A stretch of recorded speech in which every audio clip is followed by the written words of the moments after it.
రాష్ట్ర అభివృద్ధిలో ప్రతి ఒక్కరిని భాగస్వామ్యంగా చేసుకోవాలన్న దృక్పథంతో కూటమి ప్రభుత్వం ముందుకు సాగుతుందని పౌర సరఫరాల శాఖ మంత్రి నాదెండ్ల మనోహర్ పేర్కొన్నారు. ఇటీవల ఆయన మీడియాతో మాట్లాడారు. రాష్ట్రంలో రేషన్ వ్యవస్థలో ఏర్పాట్లు, రికార్డుల వివరాలను వెల్లడించారు. ఆ సమస్యల పరిష్కారం కోసం ప్రభుత్వం నుంచి తీసుకోవాల్సిన చర్యల గురించి తప్పకుండా మేము తీసుకునే మార్పు తీసుకొస్తాం. సో ఈ కొత్త స్మార్ట్ రేషన్ కార్డ్స్ని ప్రతి ఒక్కరు కూడా ఉపయోగిస్తారని కూటమి ప్రభుత్వం తరఫున సహకరించిన ప్రతి ఒక్కరికి, మా అధికార యంత్రాంగానికి, ప్రజలకి, ఎందుకంటే కొంచెం ఓపికగా ఈ మార్పులు చేర్పు ప్రక్రియలో ప్రారంభించుకున్నప్పటి నుంచి కూడా చిన్న చిన్న సమస్యలు ఖచ్చితంగా వచ్చినాయి. ప్రత్యేకంగా ఈ హౌస్ మ్యాపింగ్ గురించి చాలామంది ఇబ్బంది పడ్డారు. గతంలో జరిగిన ఈ GSWS వ్యవస్థ ద్వారా గతంలో చేసిన హౌస్ మ్యాపింగ్లో కొన్ని మార్పులు చేర్పులు చేయలేకపోయాం. ఎందుకంటే డేటాబేస్లో ఆ విధంగా డేటా ఉంది కాబట్టి ఆ మార్పులు చేయలేకపోయాం. కానీ ఎడిషన్స్ కానివ్వండి, డిలీషన్స్ కానివ్వండి, చేంజ్ ఆఫ్ అడ్రస్సెస్ కానివ్వండి, జెండర్ చేంజ్ కానివ్వండి, వీటిని ఎక్కడ కూడా మేము కాంప్రమైజ్ కాకుండా ఇందాక నేను మీకు ఇచ్చిన లెక్క ప్రకారంగా దాదాపు కొత్తగా మనం అవకాశం కల్పించి ప్రత్యేకంగా 9,87,644 మందికి మనం ఈ రైస్ కార్డ్స్ ద్వారా వాళ్ళకి ఆ వెసులుబాటు కల్పించగలిగామని ఈ సందర్భంగా చెప్పుకుంటున్నాను. రెండో విషయం మీ అందరి దృష్టికి తీసుకొచ్చేది దీపం పథకం. మొదటి దశలో అంటే నవంబర్ దీపావళి నుంచి ప్రారంభించిన కార్యక్రమం మార్చి వరకు రాష్ట్ర వ్యాప్తంగా మీరు అందరూ కూడా చూశారు. చాలా ఒక సిస్టమేటిక్ విధానంలో ఎక్కడ కూడా పిల్ఫరేజ్ లేకుండా, లోపం లేకుండా చాలా డిజిటల్గా జరగాలన్న ప్రక్రియతోటి కేంద్ర ప్రభుత్వంతో అనేక సందర్భాల్లో చర్చలు జరిపి ఈ 3 ఆయిల్ కంపెనీస్ HPCL, IOCL, BPCLతో అనుక్షణం ప్రతి వారం కూడా మేము సమీక్షలు చేసుకుంటూ మొదటి విడతలో 97,59,000 మందికి ఉచితంగా దీపం గ్యాస్ పథకం కింద అందించడం జరిగింది.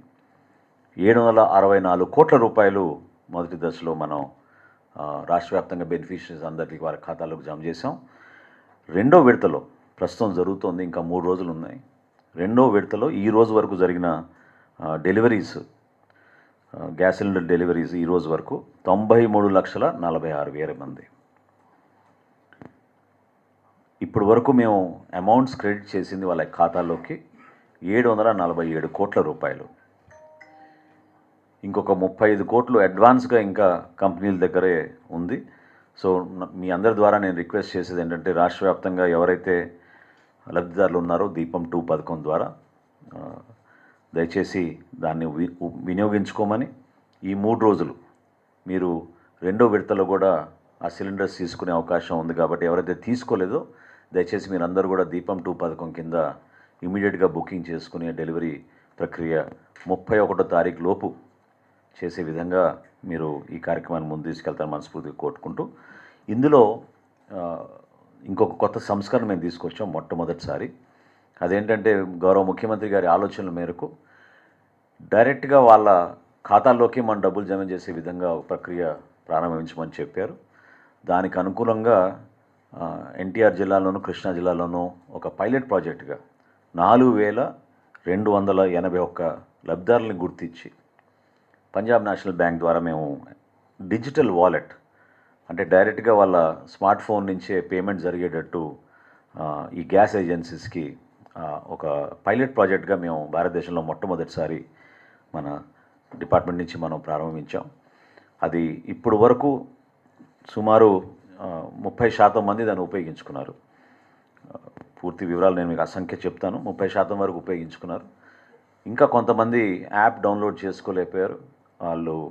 కానీ ఈ 4,000 మంది ఎవరైతే ఈ డైరెక్ట్గా డిజిటల్ వాలెట్ ద్వారా ఈ సర్వీస్ని వినియోగించుకునే వాళ్ళని ముందుకు వచ్చారో వాళ్ళందరినీ కూడా ప్రోత్సహించుకుంటూ ఈ నెలలో వారికి కూడా డైరెక్ట్గా ఈ అమౌంట్ క్రెడిట్ అయ్యే విధంగా మేము ఈ ప్రక్రియ చేపట్టాం. ఇప్పుడు వరకు ఈ 4,281 మందిలో 1,384 మంది ఆల్రెడీ దీన్ని ఉపయోగించుకున్నారు. So రఫ్లీ about 30-35%. రాబోయే రోజుల్లో కూడా ఆ సంఖ్య పెరిగి తప్పకుండా ఈ నెల కూడా ఆ విధంగా చేసి ఒక ప్రయత్నం చేసి 2,580 మంది దానికి సంబంధించిన యాప్ కూడా డౌన్లోడ్ చేసుకున్నారు. సో ఈ ఎల్పిజి సిలిండర్కి రావాల్సిన ఈ సబ్సిడీ అమౌంట్ బహుశా ఈ ఫేజ్ కూడా పూర్తయిన తర్వాత, అంటే 3వ విడత కూడా పూర్తయిన తర్వాత లబ్ధిదారుల్లో ఆ సమాచారం లోపం లేకుండా వాళ్ళ ఫోన్స్లో ఈ యాప్ డౌన్లోడ్ చేసుకుని దీన్ని ఉపయోగించుకునే విధంగా కసరత్తు పూర్తి చేసి తప్పకుండా వాళ్ళు కూడా డైరెక్ట్గా ఏ విధంగా అయితే గౌరవ ముఖ్యమంత్రి గారు కోరారో ఆ విధంగా ఈ సబ్సిడీ అమౌంట్స్ డైరెక్ట్గా వాళ్ళ అకౌంట్స్లో వెళ్ళే విధంగా ఒక ప్రయత్నం చేస్తాం. చాలామంది మీడియా మిత్రులు సహజంగా ప్రజల్లో వెళ్తున్నప్పుడు కొంతమంది సమాచారం లోపంతో మా ఖాతాలోకి ఇంకా డబ్బులు జమ కాలేదనే భావన వ్యక్తపరుస్తూ ఉన్నారు.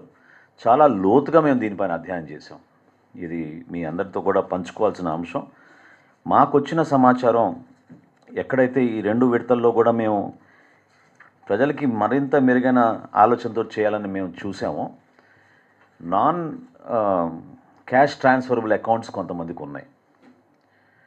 అది సుమారు 86,000గా గుర్తించాం.